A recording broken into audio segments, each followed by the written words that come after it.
Hey guys, this week we're going to learn about the Missouri Compromise or the Compromise of 1820. Just a little bit of background information. After the War of 1812, Americans felt a new sense of nationalism or pride in their country. America was truly an independent nation that wouldn't be pushed around. This ushered in an era of good feelings. James Monroe was president during this time. Again, it reflected the unity of Americans after the War of 1812. Even politicians were unified. They were actually getting along when it came to policies and laws. Remember, the Federalists and the Democratic Republicans didn't agree on certain things, like banks, tariffs, and who should have more power, the federal government or the states. Now, they may have been getting along better because at this time, there was now only one party, the Democratic Republicans. However, the Democratic Republicans included some Federalist ideas, such as a new national bank and taxes. James Monroe even traveled and met with average citizens to continue the good feelings. He would go around visiting farmers, veterans, hugging babies, kind of like what today's politicians do. This didn't last very long, though, because issues on slavery resurfaced. Sectionalism rose. Sectionalism was disagreements between the different regions. Remember, the North was all about manufacturing, factories. It didn't need slavery. The South was completely agricultural and depended heavily on slavery. And this threatened the Union.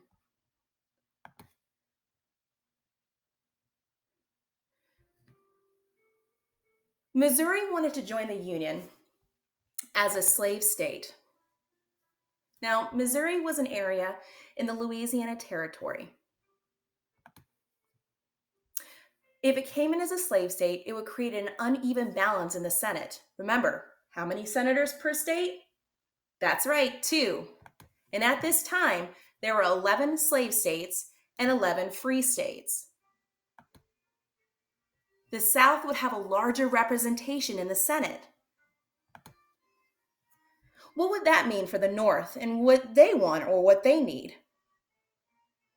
Well, whatever the South wanted, they would get. They had more votes going towards the issues or the things they would have voted for.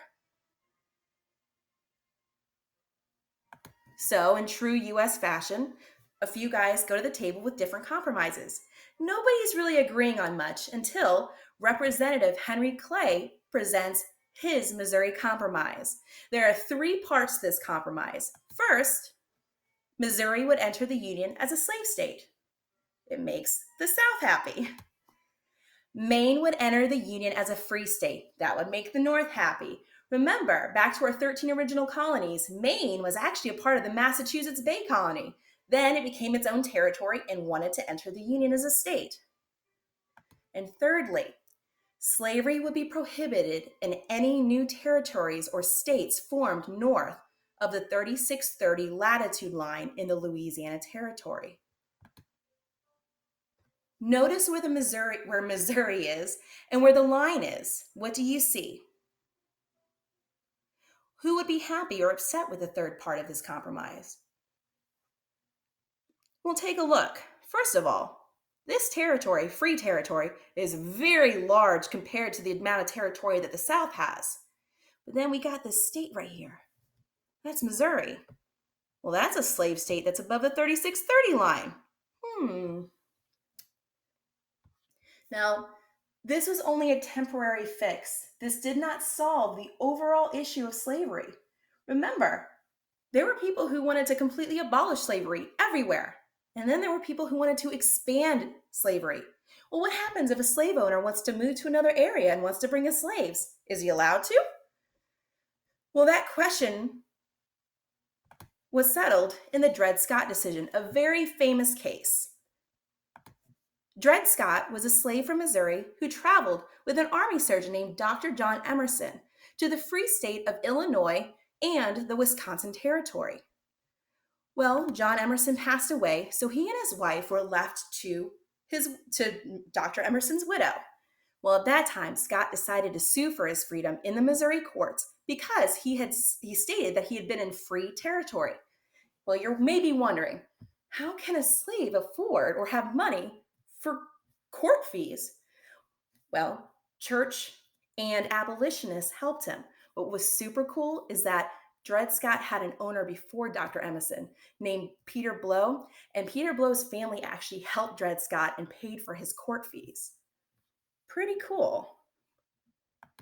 Well, Scott brought it to the local court, and the local court said, "Yes, Mr. Scott, you're right. You're a free man." So he and his wife were actually free for a couple of years. But the people who did not agree with that original court ruling brought it to the Missouri Supreme Court, and that court said, "Well, you returned to Missouri, so technically you're not free." So then he and his wife were slaves again. Dred Scott decided to bring it to the U.S. Supreme Court. Remember, whatever the U.S. Supreme Court says, that's law of the land.